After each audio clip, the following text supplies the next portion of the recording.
Okay, so Annie's going to join our class, at least for today, and see what it's like. But before we get going, I want to show you a 3-minute video of one of my heroes. And what I want you to watch more than anything else is her stride, her leg work. Hold on. Of course, worth noting with Caitlin Tui, if it comes down to a kick, there are few people who can hang with her. The collegiate record holder She's the blonde in front. Also split a 427 on an anchor DMR leg.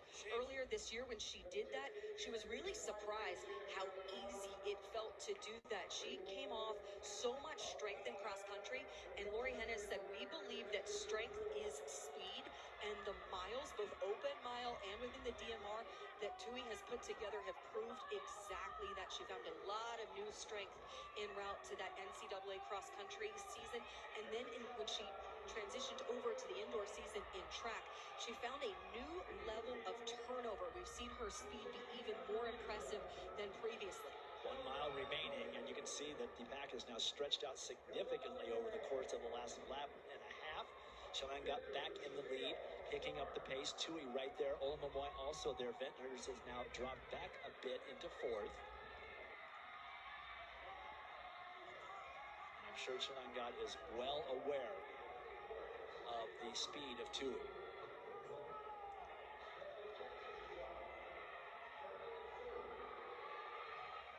They've raced before, they've raced at championship levels before. Incredibly, this is where you've seen the maturity of Caitlin Tui growing at the NCAA level, plotting her move and executing with precision, not getting too anxious and making that move early in the race, knowing that not only does she have the kick, but also she's trying to be as tactical as possible to pull off the double. Lapping Natalie Cook of Oklahoma State. Cowgirls freshman. 2 laps remaining now, and Tui with a little bit of a gap that she was able to develop. She's starting to speed up. She feels it and she goes with it. Olamomoy does not have a response, neither does Chelenga. She found a crack. She found a crack in the door, in the window. She found that opportunity, and she had to exploit it, leaving nothing to chance. She respects the athletes in the field that are surrounding her. Actually, Dan O'Brien asked her in the press conference about who her greatest inspiration is, and she said, it's my teammates, those who I draw inspiration from, who I train next to every single day, and you can certainly feel how she is channeling that right now. Tui has put 20 meters on Olamomoy and Chelenga. She is going to be the winner unless she gets hit by a truck. Look at her stride. So the sophomore from Stony Point, New York, who has 2 Wolfpack teammates in this NCAA final, is going to win the first of what will be, I'm certain, many more NCAA championship titles. Olamomoy of Alabama will lead the Crimson Tide to a second, third finish. That's 14 points for Alabama in this 5,000, but it was Caitlin Tui who ran. Caitlin Tui, right? She is already, I believe, the most decorated runner in NCAA history, right? And she's a sophomore in college or something. But got started. she's just getting started. She seems like a really nice person, and she has a magnificent stride. I wanted to show that because I love Caitlin Tui, but also because it really emphasizes the legs, the strength of the legs. I don't know whether you've noticed, but there is a certain bias or prejudice in our modern culture. Like, I'm just going to talk about men since I happen to be a man, but you may notice a lot of the images. They all look like this. Right? Go back and look at ancient Greek depictions of the human form. Like, it was all about the legs, not your arms. So there are depictions on urns, for instance, or pottery, and they're basically like silhouettes. So it's like a black silhouette on a red ground. And they have gigantic thighs, right? The rest of them looks muscular, but it's very much in proportion. But man, they were really emphasizing the thighs. And there's a great line in the Odyssey where Odysseus washes up on the North African shore in Libya somewhere, and he's taken in by the reigning princess, and it says right there, because of course when he's washed up on shore, he's a complete mess. He's probably got seaweed in his hair, and he's been starving for weeks, and he's desiccated from not having enough water. And it says in the Odyssey that Aphrodite came along and increased the size of his thighs. Now, who knows? Maybe that was just ancient Greek euphemism for something else. Something else. But I think they were actually following their own bias. Now, that's also a bias. Nevertheless, there was an awareness that your strength is in your legs. Now, it's in more than your legs, but it is in your legs. It starts in your legs. But we have this kind of upside down bias that says it's all in our arms. So we live in this register up here, and we sort of forget about that stuff down there. Now we're going to be doing some stick work today, and we're gonna start this over now for the third time because Andy's joining us. Jill, were you here for any of the beginning stick work, small stick work? What do you mean? Oh, the small stick work? I was here for a couple of days ago. Yeah. Okay, so everybody got the beginning of this except Miss Annie. That's okay. We'll just do it a third time, right? I'm getting good at this presentation.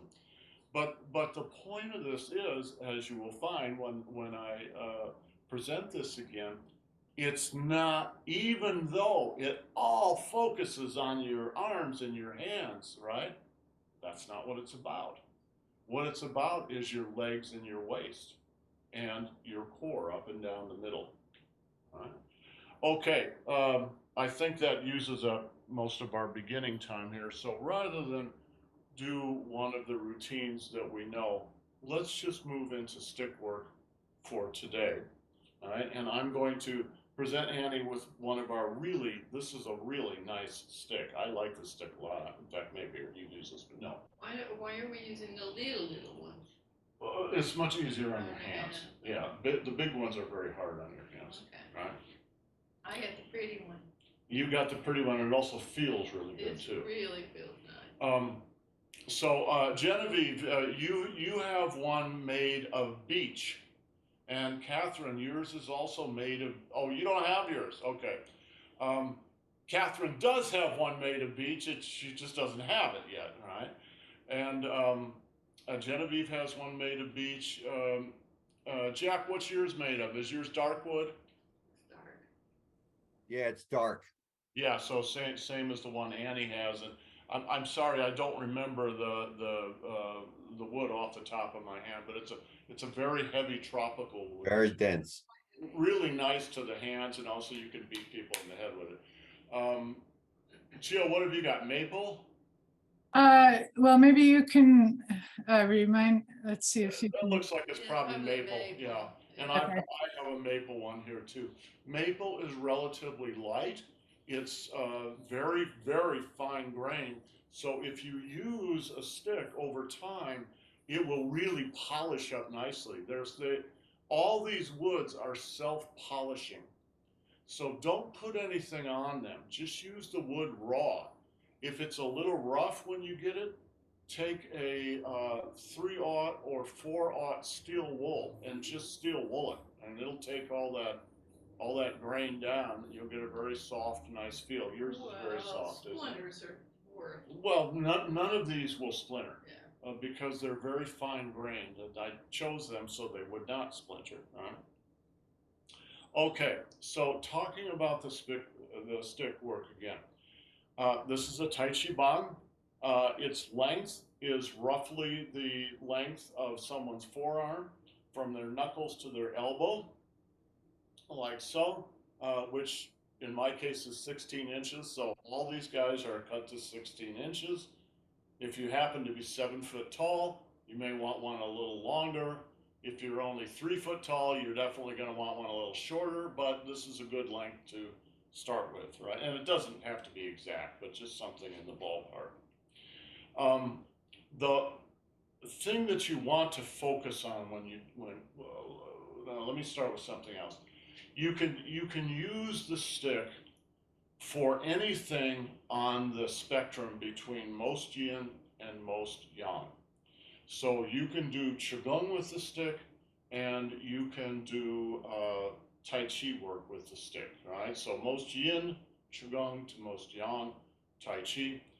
And for the TAIJI work, it's really focused on using the stick to develop the flexibility inside the core in order to do joint locking. So, all right, an exercise like this, that's a joint lock.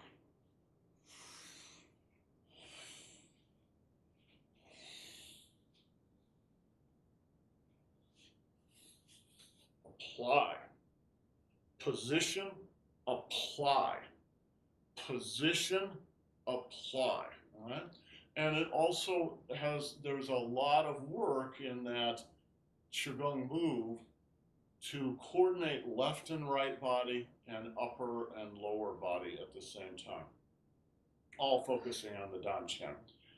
Now, the entire point of doing this, so we're going to do a little Qigong work, and then we're going to do a little soap reeling work with this. The point of this is to get out of your hands and into your core.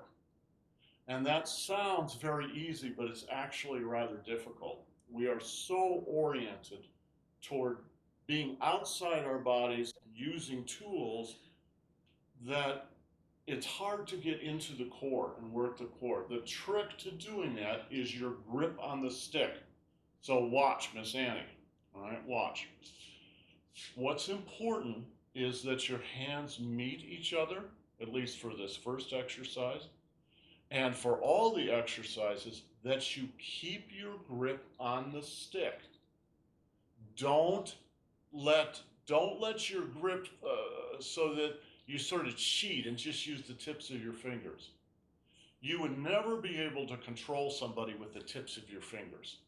You're going to have a grip. Your grip can be light, right? But you need to keep that grip. Right? What does that do?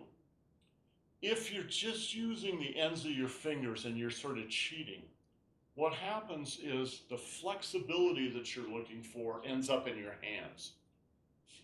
But you don't want it in your hands. You want the flexibility in your core.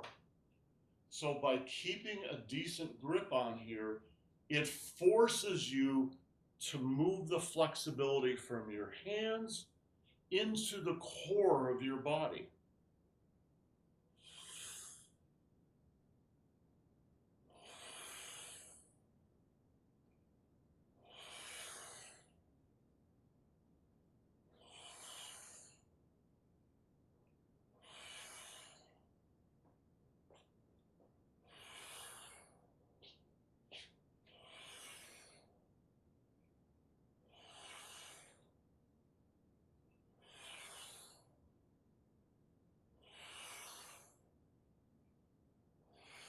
Your hands should touch in the middle. Keep your elbows down. Get yourself in a horse stance. Sink in your left quad, your right quad, your left quad, your right quad.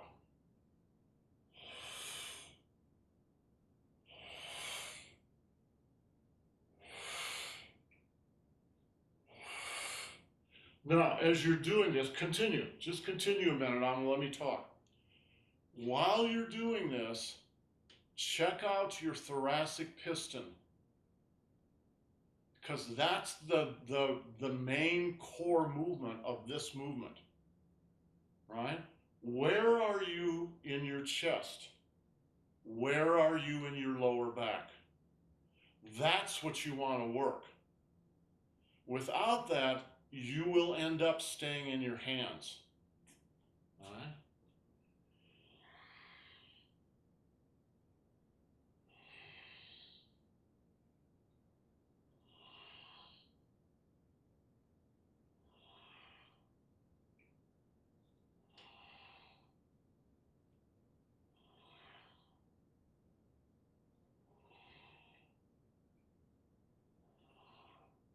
Okay. For this particular exercise, it's very simple, right? Lower back, chest, lower back, chest, lower back, chest, lower back, chest, lower back, chest, lower back, chest, lower back, and so forth. That's the exercise. The hands are just a way to get to that internal exercise. All right. Now, this seems like a very simple little exercise. Sit down. Annie had to lay down here. So it seems like a very simple little exercise, and it is. But if you're doing it correctly, it's amazing how much it will work your body. So as I said before, we'll work up a routine of eight or 10 little moves here. And it seems like, well, what's the big deal, right? We'll do 15 minutes of this. You will be tired by the end of that 15 minutes, trust me. So did you get a feel for what this is? Come up here and do a demo with me.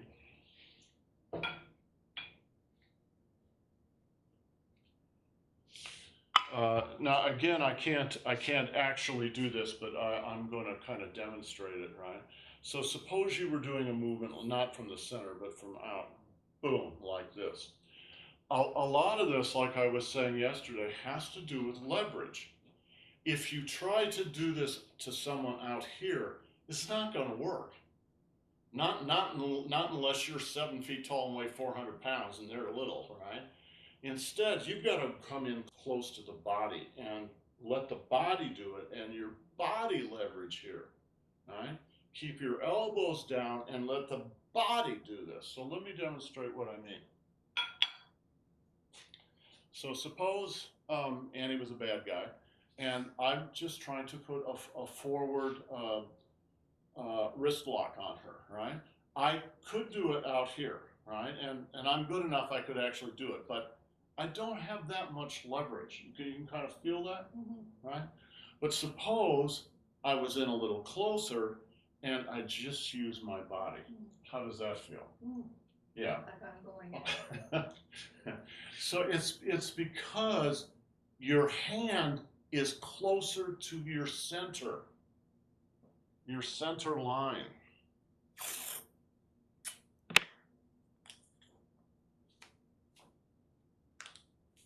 All right?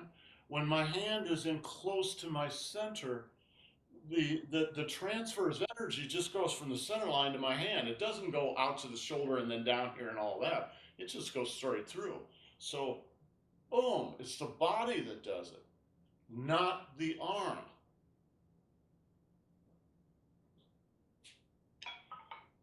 Okay, now you look tired, so be careful with this. All right, let's do the exercise that we did the other day. This one, we're just going to work from the outside and just spin the stick in space.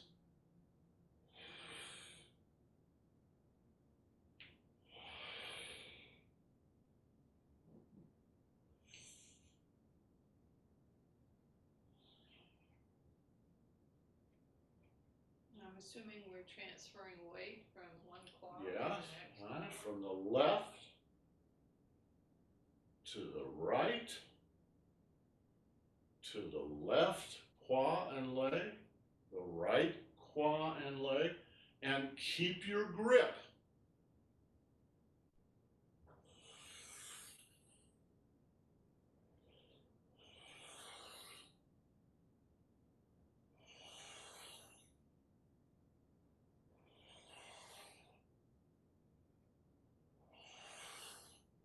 Now, the way the thoracic piston works for this move is just like for the other move we did, all right? So I'm in my lower back, center chest, lower back, center chest, lower back, center chest, lower back, chest, back, chest, back, chest, back, chest. And if you keep your grip, it will force you to make the movement with your trunk instead.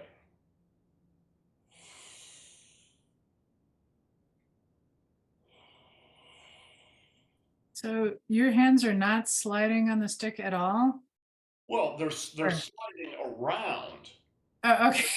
but they're not, of I, course. I actually thought you were doing some voodoo. Is they like, I can't, what?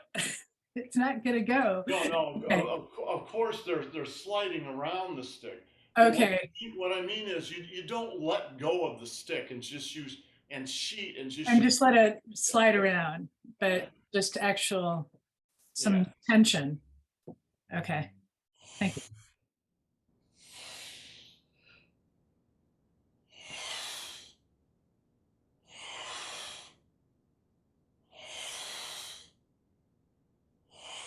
Now, those of you who have done the first form should recognize this movement. Watch.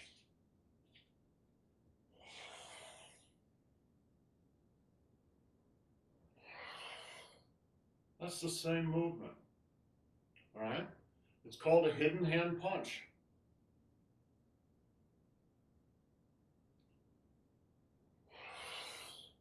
It's not done with the hands. It's done with the core of the body resting on the legs, right? Watch. Watch between the dantian and the tanjong.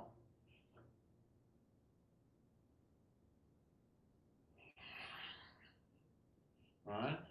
That's the actual move in the core. And this exercise is, you're doing exactly the same thing. All right?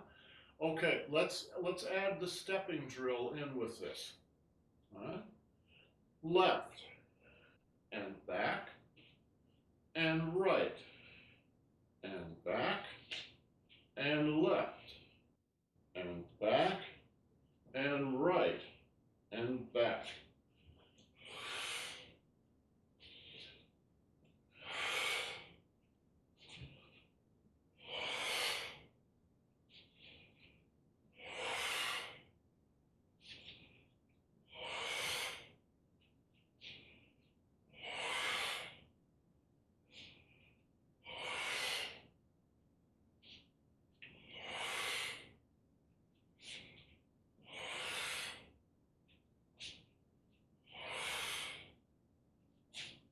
And left and forward and right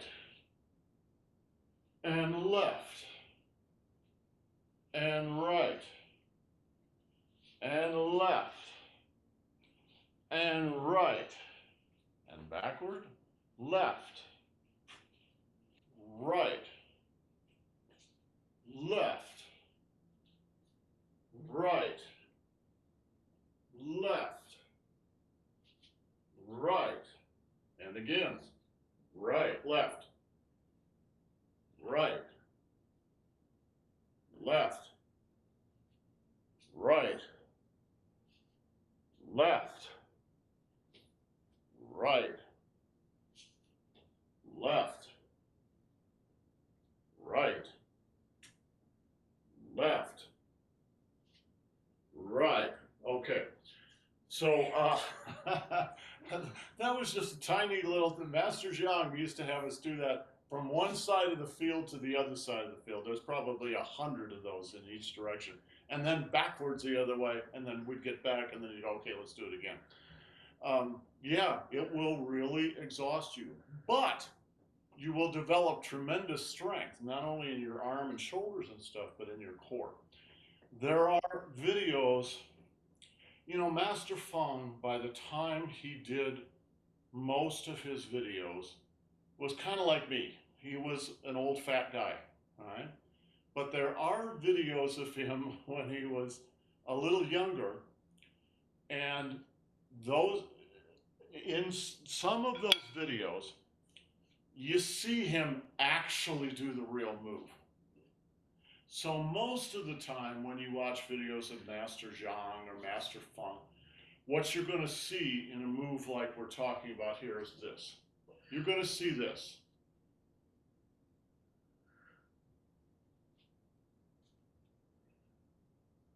It's very gentle.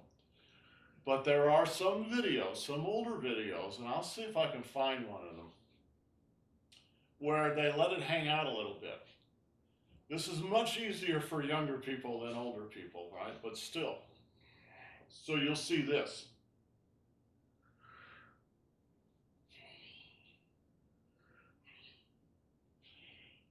There's a line, there's a couplet in the Tao Te Ching somewhere. I'll see if I can find this too. That basically says, things that are old get dry and stiff. Things that are young are green and flexible. So one of the points of doing this kind of work is to keep yourself, especially your spine and your inner core, green and flexible. That way you'll live to be 140 years old and you'll still be a kick-ass the whole time. When I find myself doing just spontaneously, is giving myself some resistance. So when I'm pushing this, I'm pulling this, and yes, it's showing up in my hands, but what I'm feeling is in here, and that's what makes me tired. But yes, but it feels like that's what I should be doing. Is offering my self some resistance.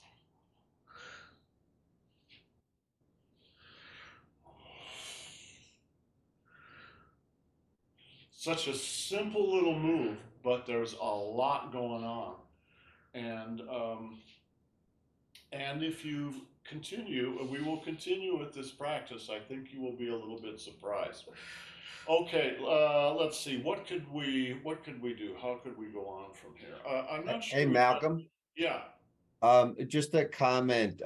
When I've been working with Michael Shea in the park, we Right. were doing an exercise this past Sunday on joint locking, and Right. not aside from, in addition to working from your own core, he was getting me to focus on to throw his balance off instead of focusing on his arms, Yes. and it was incredible. I mean, Well, Jack, I'm sorry that you're not going to come to the retreat, because so am I. that's exactly what we're going to focus on. When you do push hands with someone, which is push hands can be competitive, but we're not going to do competitive push hands. We're going to do training push hands. Cooperative push hands. So it's much more like ballroom dancing, right? But what I'm going to want people to do, right? The first day in the retreat, we're just going to learn some various training patterns. So, for instance, forearms. Push my forearms. Jumps, gentle, gentle, gentle. Yeah.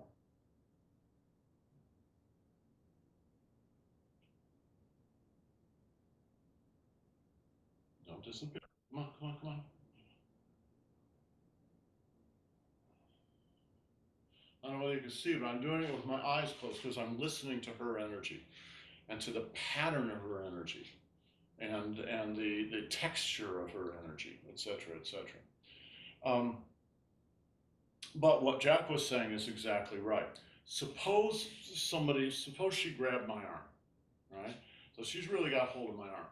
I could pay a lot of attention to where she's got hold of my wrist here, and try and struggle with that. But it isn't really going to do any good. What I would prefer is for her to be stiff rather than flexible, right? Remember what I said, there's old and stiff and young and flexible. So I want her to be old and stiff, not flexible. So the first thing I'm going to do is just jerk her around a little bit, which will cause her to stiffen up a little bit. Now, when she stiffens up, I'm listening to her. I don't care about where she's grabbed me. What I care about is her center, her core. So we're going to do a lot of training work in listening for and to another person's core. So you stiffen her up a little bit and then push her core. Don't push her wrists. What good does that do? All right, stiffen her up a little, right? And then push her core. And you go, how can you push your core? It's very simple. It's the simplest thing in the world, right? It's just awareness of someone else's energy body. If you can be aware of your own energy body, trust me, you can be aware of somebody else's energy body. Even if you're not touching them, but especially at first, if they are touching you. So if she's got hold of me, right? I don't know, especially if I can get her to hold on a little more. And right? I can't wait for the retreat where you can jerk the boys around, the young boys. Well, you can do it. Now, Master Zhang and Master Feng were so good at this. Their skill level was so high that they hardly moved. They hardly moved at all, and they could just move you. Master Zhang used to do this thing. He did it when we first started, and then he didn't do it anymore. He would say, "Now, you no move, you no move," and he'd put his hand on your shoulder, and he'd start pumping, and pretty soon you'd be going like this, and you could not do it. He was like bouncing a basketball, an energy basketball, through your body. Just establishing dominance right away. Well, that's exactly right. That's true. Okay. All right. I don't think we've done. I don't know whether we've done overhand, but let's do. Did we do overhand? I guess we did. We done overhand, right? Boom. Boom. Boom. Boom.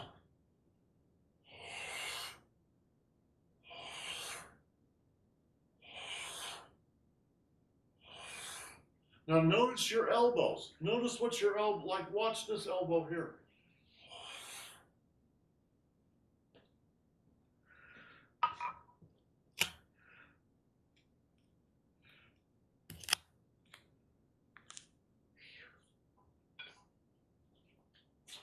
Wore me out, honey. Wore me out.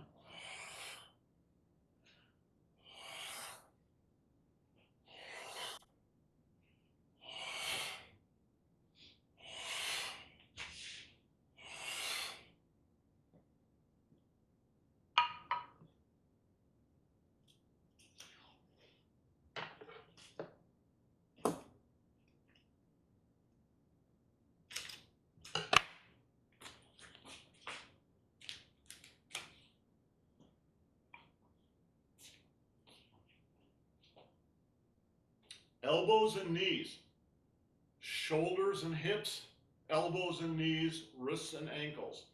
Watch how the elbows and the knees work together. Those are lining up. Not like a geometric lining up, but energetically, you can feel it.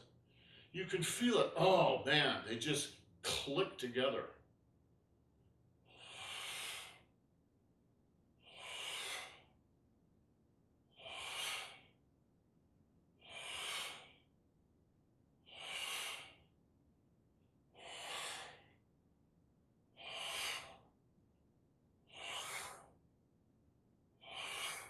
So part of this exercise is to notice and to cultivate the three outer harmonies, which are shoulder and hip, elbow and knees, wrists and ankles. Right? And you can see it, and you don't even need a stick to do it, but boom. Yeah, you could put dots on your shoulders and your hips and Yeah, let it all absolutely. line up. Or I could put it on my wrists and you know, if you're not in harmony, wow, you don't have much leverage. You don't have much power. But if you're like, if you're like that, wow, wow. And that's how Master Zhang, who, as I said yesterday, probably weighed 150, 155. No, he in his younger days he was 150. As he got older, he was maybe 140. But he could if you were 220 like me, he could throw you like that because he had the leverage and he knew how to use it. All right.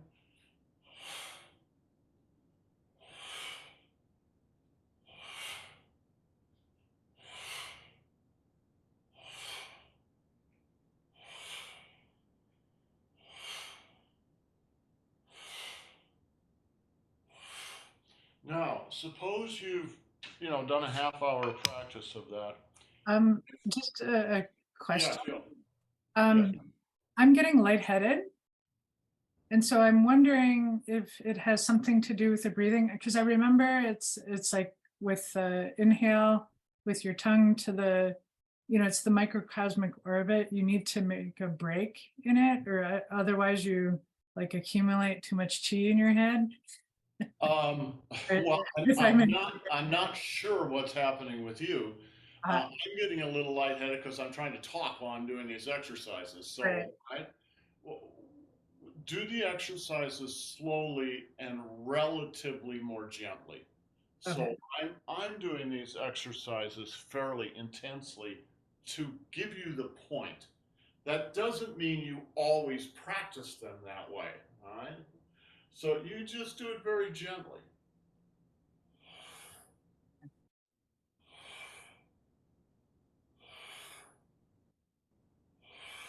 You got excited as you got thinking about practicing with Michael and actually. Jill, are you exhaling really strongly? I don't think so. Because that's when I get lightheaded if my exhales are too strong. You can also get lightheaded because there is when you're doing an exercise like this, you're going from, right, yin to yang, to yin to yang, to yin to yang. And if you breathe in that rhythm, you will hyperventilate. Ah, All right. And when you hyperventilate, you will definitely get lightheaded. So watch your rhythm of the breathing, and maybe instead of breathing in and out with every yin and yang cycle, breathe in and out with every other yin and yang cycle, for okay. instance. Or just slow your rhythm down and relax a little bit. You don't want to get lightheaded. Either if you're doing this as a health routine or a martial arts routine. There's no point in being lightheaded if you're a martial artist. So they're not going to get you anywhere, right? Okay. So, I need to run. What's that? Yeah, I just need to run. So Okay, see you later. Genevieve, you got to go too? Or No, I was just waving goodbye to Jill. just waiting to her? Okay. Well, we'll finish this up in the next 3 minutes here. So just remember for the exercises, it's the same with any Qigong or Tai Chi exercise. Don't do them at 120% all the time because you'll just wear yourself out. All right. Do them at a moderate kind of intensity. So maybe 60% to 70%, right? I'm doing them very intensely just to show you so it's more obvious. But when I practice myself, I don't practice that intensely. So it's maybe more like this.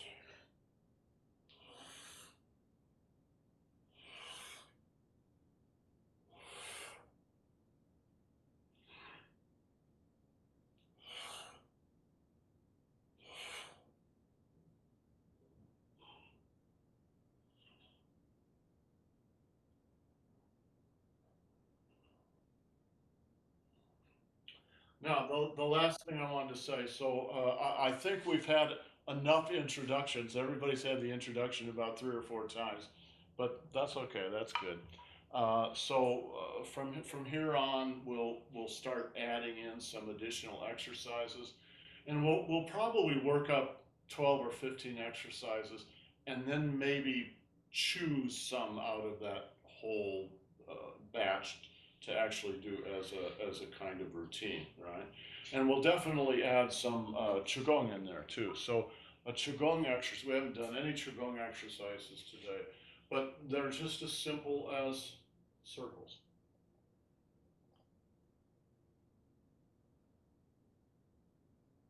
These are great to begin with, and they're very good to end with.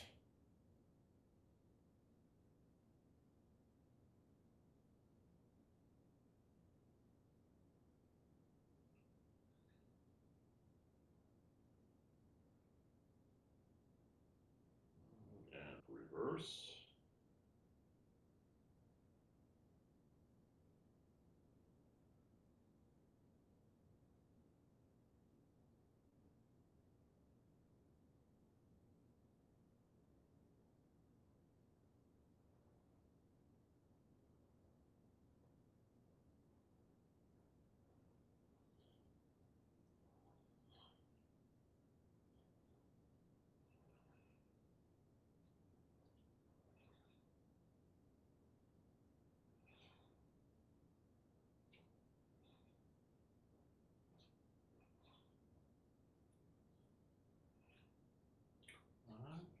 Close the quad.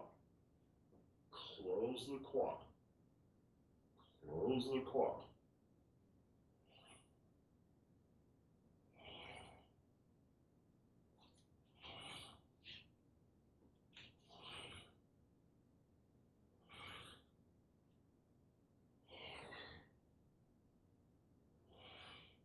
Open, close.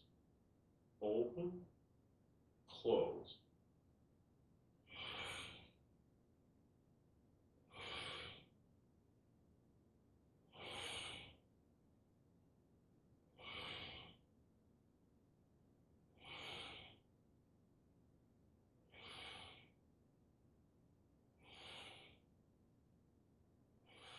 Okay. And I can guarantee you, any of you who are doing Tai Chi, we start to practice these and do them for 30 days or so, your Tai Chi will change completely. Because this kind of very intense Qigong, really focusing on the inside, and these are, right, these are Tai Chi moves, that will leak over into your Tai Chi form, so that when you do a Tai Chi form, you'll start to go, oh, wait a minute, that's just like that exercise. And you're right.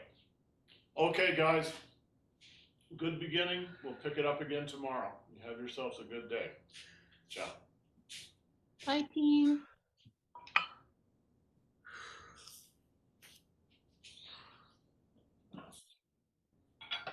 See you later, Catherine. Yes, absolutely. Oh, have a great day.